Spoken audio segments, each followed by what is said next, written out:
Hello cricket station viewers எல்லாருக்கும் வணக்கம். நான் உங்க சஞ்சீவ், எங்களோட ரிச்சர்ட்ஸ் இருக்காரு. இந்தியா இன்னைக்கு சாம்பியன்ஸ் ட்ராஃபி ஜெயிச்சிட்டாங்க. நியூசிலாண்டுக்கு எதிராக ஒரு ஐசிசி ஃபைனல்ஸ்ல வந்து ஃபர்ஸ்ட் டைம் ஜெயிச்சிருக்காங்க. 2013 அப்புறம் இந்தியாவுக்கு திரும்ப சாம்பியன்ஸ் ட்ராஃபி வருது. ரிச்சர்ட்ஸ், நம்ம ரெண்டு இன்னிங்ஸா பார்ப்போம். இதை ஃபர்ஸ்ட் வந்து பாத்தீங்கன்னா நியூசிலாண்டோட பேட்டிங், இந்தியாவோட போலிங். இதை எப்படி பாக்குறீங்க? ஃபர்ஸ்ட் வந்து என்னன்னு கேட்டிங்கன்னா 2023 ஓடிஐ வேர்ல்டு கப் ஃபைனலில் இந்தியா தோற்ற பின்னாடி ஒரு மாதம் கழிச்சு கூட நான் ஃபேஸ்புக்கில் சில போஸ்டெல்லாம் பசங்களது பார்த்தேன். மெண்டல் பீஸே போயிடுச்சு அப்படின்லாம் வருத்தப்பட்டிருந்தாங்க. ஒரு ஏஜ்டான பர்சன்ஸ் கூட அதுக்காகலாம் ரொம்ப வருத்தப்பட்டிருந்தாங்க. நம்மளை சுற்றி இருக்கிறது எல்லாருமே நிறைய இந்தியன் ஃப்ரெண்ட்ஸ் தான். நாம் வந்து யாரையும் தனிப்பட்ட முறையில் சப்போர்ட் பண்ணலன்னா கூட அன்னைக்கு வருத்தமா நம்மளை சுத்தி இருந்த எல்லாருமே இன்னைக்கு சந்தோஷமா இருப்பாங்க அப்படின்னு நினைக்கிறேன். நானே ஒரு இந்தியன் ஃபேன் தான் தலைவரே, நீங்க இல்ல. நான் ஃபேன் தான், சந்தோஷமா தான் இருக்கேன். இத்தனைக்கும் வந்து நியூசிலாந்து தான் ஜெயிக்கும்னு சொன்னேன். நீங்க வந்து இந்தியா ஜெயிக்கும் நீங்க எப்படி சொன்னீங்களோ அதே மாதிரி ஸ்பின்னர்ஸோட பெட்டர் பெர்ஃபார்மன்ஸ்ல இந்தியா ஜெயிச்சிருக்காங்க.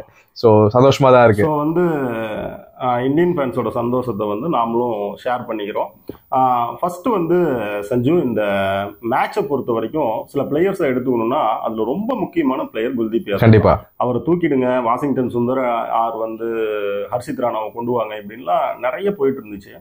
இன்னைக்கு அவரு அந்த ரச்சின் ரவீந்திரா விக்கெட்டை எடுத்தது வந்து மேட்ச்ல எந்த அளவுக்கு இம்பாக்ட் பண்ணியிருக்கு அப்படின்னு பார்த்தா ஒரு 50% மேட்சை வந்து அது இந்தியாவுக்கு வின் பண்ணி கொடுத்துருக்கு அப்படின்னே சொல்லலாம். ஏன்னு பார்த்தா இன்னைக்கு குயிக்காவே அவங்களோட முக்கியமான பவுலரை வருண் சக்கரவர்த்தி உள்ள ஃபர்ஸ்டே கொண்டு வர வேண்டியது இருந்துச்சு. 10 ஓவரில் 69 for 1 நியூசிலாந்து. அந்த இடத்துல வருண் சக்கரவர்த்தி ஆல்ரெடி 3 ஓவர் முடிச்சிட்டாரு. அவங்க யாருக்காக கொண்டு வந்தாங்களோ ரச்சின் ரவீந்திரா வந்து 30+ ரன் தாண்டி நின்றுட்டு இருக்காரு. அப்போ வந்து இன்னும் 2 ஓவருக்காவது வருண் சக்கரவர்த்தி நகர்த்த வேண்டிய தேவை இருந்துச்சு அங்கிருந்து. ஸோ 5 ஓவர் அங்கேயே வருண் சக்கரவர்த்திக்கு காலி ஆயிடும். அப்படி ஒரு கண்டிஷன்ல தான் என்ன பண்றாருன்னா உள்ள வந்து முதல் பாலே 11வது ஓவர் முதல் பால் குல்தீப் ரச்சின் ரவீந்திராவை தூக்குறாரு. ஸோ ரோஹித் சர்மாவுக்கு அங்கிருந்து என்ன மாறுதுன்னு பாத்தீங்கன்னா இந்த சாம்பியன்ஸ் டிராஃபியோட இன்ஃபார்ம் பேட்ஸ்மேன் 2 செஞ்சுரி அடிச்சிருக்காரு, இப்பயும் செட்டில் ஆகி நிக்கிறாரு. அப்ப வந்து அவரை தூக்கியாச்சு. அவர் தூக்குனதும் 2 ரைட் ஹேண்ட் பேட்ஸ்மேன் சேர்றாங்க, Kane Williamson and Daryl Mitchell. இப்ப உடனே என்ன பண்ணிடலாம், வருண் சக்கரவர்த்தியை நிறுத்திடலாம். அவங்களுடைய முக்கியமான பவுலரை நிறுத்திக்கிட்டு கொண்டாந்து அக்ஷர் படேலை உள்ள விட்டுறலாம். போதும், அப்படியே கொண்டு போய் மேட்சை ஒரு 20 ஓவர் வரைக்கும் நம்மளுக்கு பவுலர் ரொட்டேஷன்ல பிரச்சனையே இருக்காது, பின்னாடி பார்த்துக்கலாம் அப்படிங்கிற ஒரு இது வந்து அந்த இடத்துல ரோஹித் சர்மாவுக்கு உடனே ஒரு பிளெக்சிபிலிட்டி வந்துருச்சு.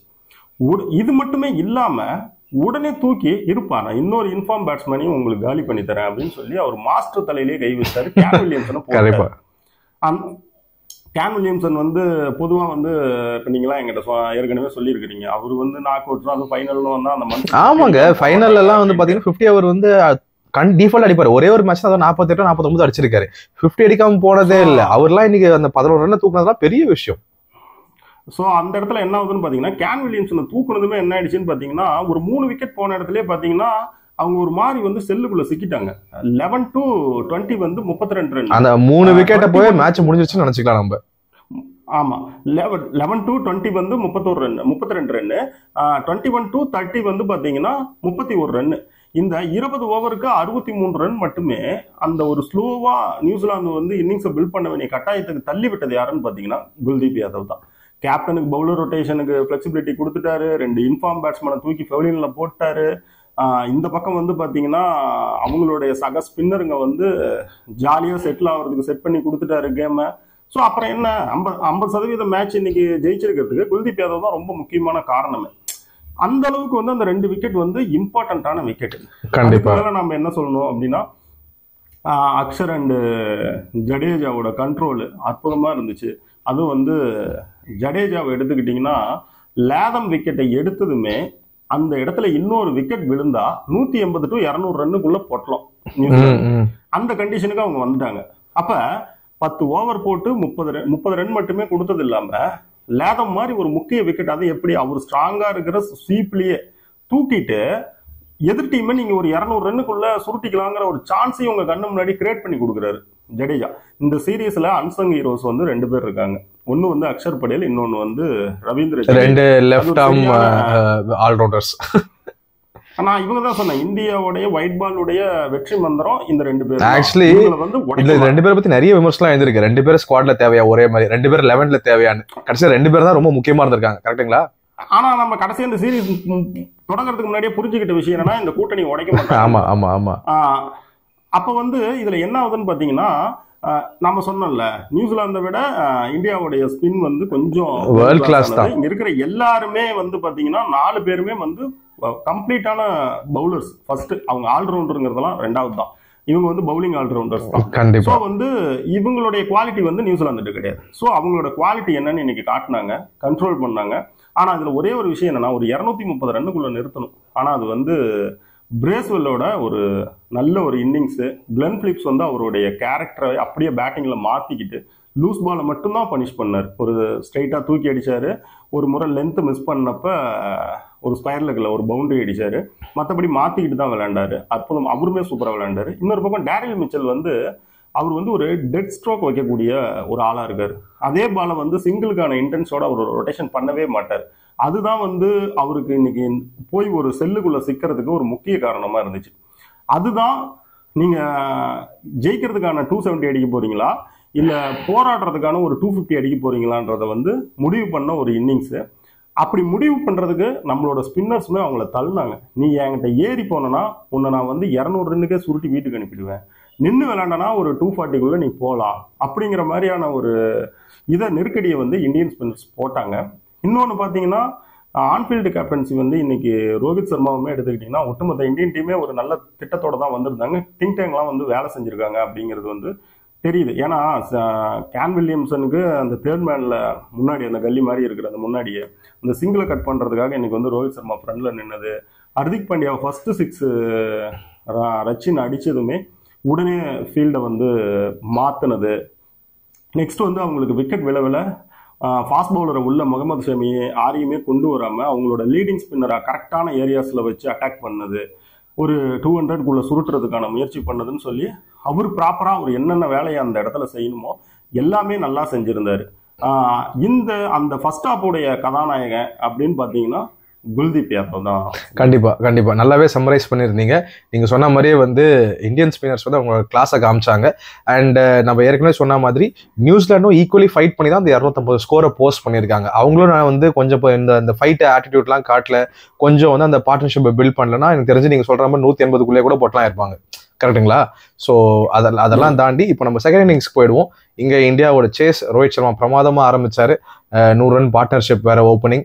ஸோ இதை பற்றி என்ன நினைக்கிறீங்க? New Zealand bowling, India batting.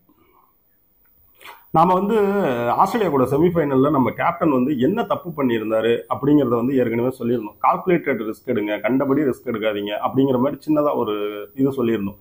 இன்னைக்கு பார்த்தீங்கன்னா அவருடைய ஸ்ட்ராங் ஜோன்ல இருந்தப்போ புல் அடிச்சாரு, பேடுக்குள்ள இருந்தப்ப ஆன் டிரைவ் வாங்கினாரு. மற்றபடி வந்து பார்த்தீங்கன்னா ஸ்பின்னர்ஸ் பவர் பிளேவில் வந்தப்போ கூட அட்டாக் பண்ணுறது அந்த பேராசை அந்த மாதிரி ஐடியாவே அவர்கிட்ட கிடையாது. எப்பா சாமி எனக்கு கப்பு வேணும்பா அப்படிங்கிற மாதிரி ஸ்ட்ரைக்கர் ரொட்டேட் பண்ணி தான் விளையாண்டாரு. கில்லையுமே வந்து பார்த்து நின்னே விளையாடு, பொறுமையாக விளையாடு அப்படின்னு தான் சொன்னார். 10வது ஓவர்லேருந்து 20வது ஓவர் வரைக்குமே ஸ்ட்ரைக்கர் ரொட்டேட் பண்ணி விளையாடுறது தான் இன்னைக்கு வந்து ரோஹித் சர்மாவுடைய ஒரு திட்டமாக இருந்துச்சு. நீங்கள் கவனிச்சிங்களா? நீங்கள் கவனிச்சிருப்பீங்க. நான் உனக்கு சொல்கிறேன், ரோஹித் சர்மா ஸ்பின்னை விளையாடுறப்ப அவர் எவ்வளோ ஈஸியாக விளையாடுறாரு பார்த்தீங்களா? அவரோட ஸ்ட்ரைக் ரொட்டேட் பண்ணி அவர் ஸ்பின்னுக்கு எதிராக ரொம்ப நல்லா விளையாடக்கூடிய பேட்ஸ்மேன். அதாவது 10 ஓவருக்கு அவருடைய ஸ்ட்ராங் ஜோன்ல அட்டாக் பண்ணிட்டு இந்த மாதிரி ஒரு பிச்சில் திரும்பி வெளில வந்தாருன்னா அவர் என்ன செய்ய முடியும்னு இன்னைக்கு காட்டினாரு. இதுல வந்து ஒரு கிரிக்கெட் வந்து ஒரு டீம் ஸ்போர்ட். அதுல வந்து ஒருத்தர் நல்லது செஞ்சா அது எல்லாத்துக்கும் வரும் அப்படிங்கிறது மாதிரியே ஒருத்தர் கெட்ட தப்பா செய்யறதும் எல்லாத்துக்குமே பாதிக்கும், இம்பாக்ட் பண்ணும். இன்னைக்கு வந்து மிச்சல் சாண்டன் தன்னோட ஃபர்ஸ்ட் ஸ்பெல்ல வந்து 6வது ஓவர் போட்டுட்டு இருக்காரு. அதோட முடிச்சுக்குவாரு. அதுதான் மேட்ரு. ஒரு விக்கெட் கூட விழல. அவர் என்ன செய்யறாரு, ஒரு எக்ஸ்ட்ரா கவர் ஏரியாவில் கிளென் பிலிப்ஸை நிற்க வச்சு சும்மா ஃபிளைட் பண்ணி தூக்கி போட்டுட்டே இருக்காரு. முடிஞ்சா நீ அடிச்சுக்க அப்படின்னு சொல்லிட்டு கில்ல அவரை விட்டுருந்தா வெளியே போற மிச்சல் சாண்டர் அவங்க டீமோடைய இன்னைக்கான ஒரே பவுலர் அவர் தான். அப்படிப்பட்ட பவுலரை அவரோட கடைசி ஓவர்ல 3 பால் விட்டுட்டீங்க. இந்த 3 பால் தான் இருக்கு. ஆனா 4வது பால் அடிச்சு ஒரு அசாதாரணமான ஒரு எக்ஸ்ட்ராஆர்டினரி ஸ்டன்னர் கேட்ச். அந்த கேட்ச்ல வெளியே போறீங்க. ஆனா இருந்திருந்தாலுமே அது ஒரு அசாதாரணமான கேட்சா இருந்தாலுமே உங்களுக்கு ஒரு கணக்கு இருக்கணும். சரி, இந்த ஆள் போட்டோம், அடுத்து வந்து உங்களுக்கு ஆஃப் ஸ்பின்னர் தான் வராங்க, நம்ம 2 பேருமே ரைட் ஹேண்ட் பேட்ஸ்மேனு, ஸோ நம்ம வந்து ஈஸியா பாத்துக்கலாம் அப்படின்னு நினைச்சிருக்கோம். ஆனா அந்த இடத்துல கில் வந்து அவசரப்பட்டு நம்ம பிலிப்ஸ் பத்தி நம்ம பேசுவோமான்னு தெரியல மறுபடியும். ஆனா சொல்லியே ஆகணும், இந்த டோர்னமெண்ட்ல வந்து என்ன பொறுத்த வரைக்கும் ஃபீல்டர் ஆஃப் த டோர்னமெண்ட் அவர் தான். ஏதாவது அவார்டு தராங்களான்னு தெரியல, ஆனா கண்டிப்பா பிலிப்ஸை வந்து கண்டிப்பா நம்ம ரெகக்னைஸ் பண்ணி ஆகணும். Extraordinary catching. ரொம்ப நாள் கழிச்சு நான் ஒரு கேட்சிங்கை வந்து ரொம்ப எக்ஸலண்டா வந்து என்ஜாய் பண்ண ஒரு ஃபீல்டர்னா அது அவர் தான் இந்த டோர்னமெண்ட்ல. மேல சொல்லுங்க ரிச்சர்ட்ஸ். அதான் கில் செஞ்ச தப்பு வந்து ஒரு அணையில வந்து முதல் ஓட்டம் மாதிரி. அதுக்கு அடுத்து வந்து பாத்தீங்கன்னா அது உடனுக்குடனே விராட் கோலியை காவு வாங்கிச்சு. ஆனா விராட் கோலி அந்த பால சரியா விளையாடல, அது ரெண்டு. ஆனா இங்க இங்க வந்து இவர் அதை செய்யாம இருந்தா அவர் வந்திருக்க மாட்டார் அப்படிங்கிற மாதிரி இது ஒரு சின்ன கணக்கு. அது ஒண்ணு. ஆனா அதுக்கேற்ற மாதிரி பிரேஸ்வெல்லும் வந்து இன்னைக்கு ரொம்ப அற்புதமா போலிங் போட்டார் ஆக்சுவலி. ஆமாமா, அவர் என்னன்னா போன மேட்ச்ல இருந்து அந்த லைன் லென்த் எல்லாம் இழுத்து பிடிச்சிருக்காரு. லூஸ் பால்ஸ் எல்லாம் கொடுக்கவே இல்லை. போன முறை நிறைய லூஸ் பால்ஸ் எல்லாம் இருந்துச்சு, அரைக்குழி எல்லாம் போட்டாரு, அந்த மாதிரிலாம் இருந்துச்சு. இந்த முறை அந்த மாதிரிலாம் ஒன்றும் பெருசா இல்லை. இந்த பக்கம் வந்து 2-3 ஓவர் ப்ரெஷர் விழுந்ததுமே அது வரைக்கும் அந்த பேட்டிங் டிசிப்ளினை காட்டின கேப்டனால டே அப்பா அப்படின்ட்டு அவருக்குள்ள இருந்த மிருகம் வெளில வந்துருச்சு. நான் எக்ஸ்ட்ரா கவர்ல ஒன்னு போடுறேன் அப்படிங்கிற மாதிரி இறங்கினாரு. அங்க காலி. அது அவரோட கம்ஃபர்ட்டுக்கு ஆடுற வரைக்கும் எனக்கு பிரச்சனையே இல்லை. அழகா லூஸ் பால் மட்டும் போட்டு இருந்தாரு. ப்ரீமேட்டட் ஷாட் ஆட்ட உடனே அவருக்கு பனிஷ் பண்ணிட்டாங்க. அது ஆயிடும், அது ஒன்றும் நம்ம செய்ய முடியாது. நெக்ஸ்ட் என்னன்னா அந்த இடத்துல வந்து அந்த ஷாட்டுக்கு தேவை இல்லை. தேவை மீன்ஸ் என்னன்னா அவ்வளோ ரன் ப்ரெஷர் இல்லை. நீங்க இன்னும் ஒரு 6-7 ஓவர் நீங்க எடுத்துட்டு போனீங்கனாலே ஸ்ரேயஸை வச்சு மேட்ச் ஓட்டினீங்கனாலே நீங்க அடிக்க வேண்டியது ஸ்ரேயஸ். கண்டிப்பா அந்த மாதிரி தான் இருந்துச்சு. இப்ப அங்க அந்த இடத்துல ஒரு எப்படின்னு கேட்டீங்கன்னா இந்தியன் டீம் ஃபேன்ஸ் எல்லாருமே நியூசிலாந்து மறுபடியும் நமக்கு ஏதோ அப்படின்னா கண்டிப்பா கண்டிப்பா அந்த மாதிரி தான் இருந்துச்சு. ஆனா வந்து இந்த ஆபத் பந்தவன் குரூப் இவங்க அக்ஷர் அண்ட் ஸ்ரேயஸ் இவங்க 2 பேரும் வந்து பாத்தீங்கன்னா இன்னைக்குமே ரொம்ப முக்கியமான நேரத்துல அந்த ஒரு பார்ட்னர்ஷிப் அப்படிங்கிறது வந்து பெரிய விஷயம். அதாவது பார்த்தா சாதாரணமா இருக்கும், அதுல யாராவது அவுட் ஆயிருந்தா மட்டும்தான் அது மேட்ச்ல என்னெல்லாம் பண்ணியிருக்கும் அப்படிங்கிறது நமக்கு வந்து தெரியும். ஸ்ட்ரைக்கை நல்லா ரொட்டேட் பண்ணாங்க. ஸ்ரேயஸ் கிட்ட வந்து இன்னைக்கு அவருக்கு வந்து ஒரு சக்சஸ் தரதே வந்து பாத்தீங்கன்னா ஒரு ஒரு அட்டாக்கிங் மைண்ட் செட்ல இருப்பாரு. கிடைச்சதுன்னா போட்டுருவாரு.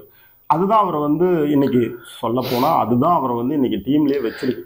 இல்லைன்னா வச்சு ஜெய்ஸ்வால் முழுகிட்டு. நம்ம இன்னொன்னு சொல்லாமா ரிச்சர்ட்ஸ், இப்போ எல்லா பேட்ஸ்மேனுமே வந்து இந்த டோர்னமெண்ட் வந்து ஒரு மேட்ச் வந்து எல்லாருமே வந்து கையை தூக்குனாங்க. அதாவது எல்லாருமே ஒரு பெர்ஃபார்மன்ஸ் கொடுத்தாங்க. ஆனா கன்சிஸ்டன்டா ஆடி பெஸ்ட் பேட்டர் வந்து ஸ்ரேயஸ் ஐயர்னு நம்ம சொல்ல முடியுமா இந்த டோர்னமெண்ட்ல இந்தியாக்கு? இந்த முறை இந்தியாவுக்கு அவர் தான் அதிக ரன் அடிச்சிருக்காரு. இல்ல அதிக ரன் தாண்டி பெஸ்ட் பேட்ஸ்மேனே அவர் சொல்லலாம். நம்ம அந்த அளவுக்கு ஆடி இருக்காரு. அவர் ரொம்ப நல்லா விளையாடி இருக்கு. ரொம்ப அவர் வந்து அவர் விளையாண்ட எல்லாமே கண்டிப்பா நம்ம எதுவும் சோ வந்து நான் அவரு அதான் சொல்ல வரேன். அவர்கிட்ட வந்து என்னன்னா அவர் வந்து அட்டாக் பண்றாரு. அந்த அட்டாக் தான் ஒரு சக்சஸ்ஃபுல் இருக்குது. அது வந்து கேம் ஜெயிக்கவும் வச்சிருக்கு. இந்த சீரியஸ் முழுக்க ஜெயிக்க வச்சிருக்கு. ஸோ வந்து அதுதான் அவருக்கு என்ன பண்ணிருதுன்னு பாத்தீங்கன்னா ஒரு 100க்கு கொடுக்க மாட்டேங்குது, ஒரு 50 கொடுக்க மாட்டேங்குது. ஆனா மனுஷன் வந்து செல்ஃப்லெஸ்ஸா டீமுக்காக விளையாடுறாரு. அதுல எந்த மாற்று கருத்தும் கிடையாது.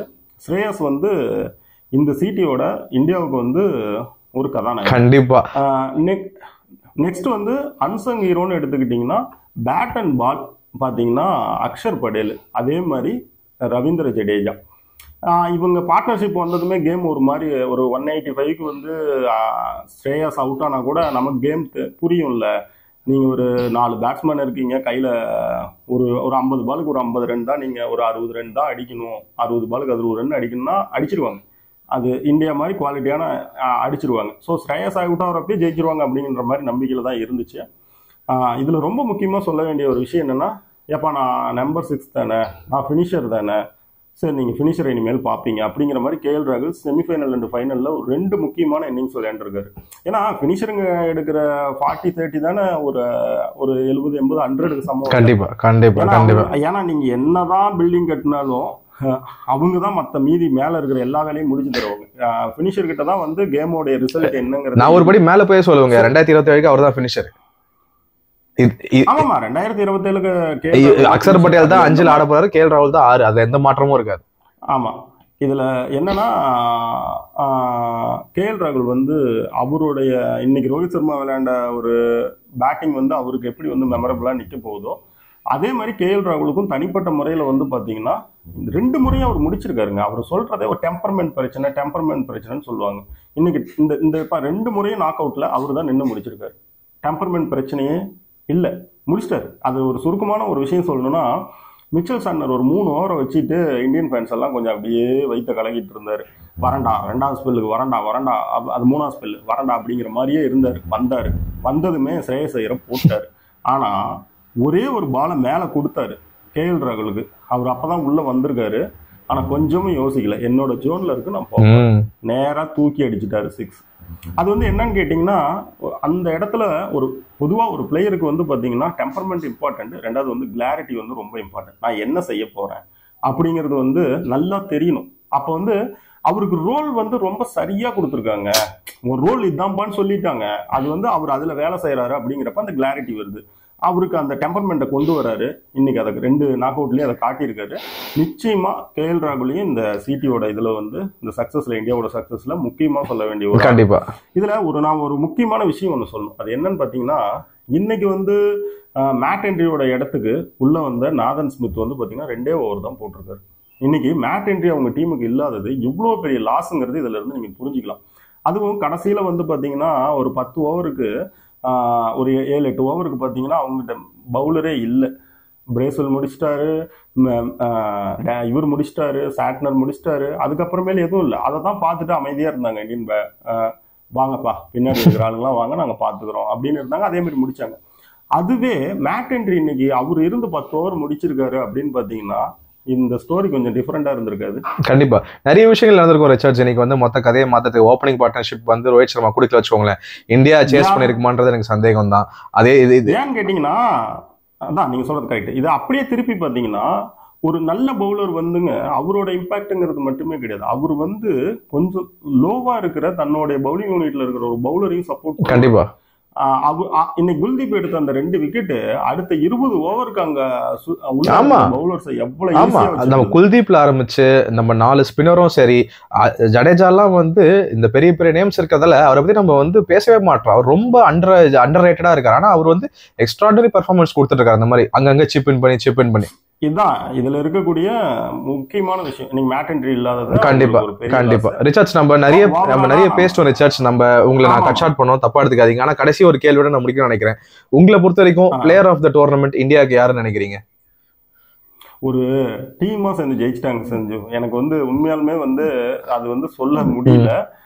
அப்படி ஏதாவது கொடுக்குற மாதிரி இருந்தா சீனியர்ஸ் எல்லாம் போதுப்பா, பசங்களுக்கு கொடுங்க அப்படின்னா அந்த பக்கம் வருண் சக்கரவர்த்தி, இந்த பக்கம் நீங்க வருண் சொன்னதால நான் சொல்றேன். ஏன்னா நீங்க பேசல, எக்ஸ் ஃபேக்டரா வந்து கடைசி நேரத்துல உள்ள வந்து ஸ்குவாட்ல வந்துட்டு 11ல வந்துட்டு பிரமாதமா போட்டிருக்காரு.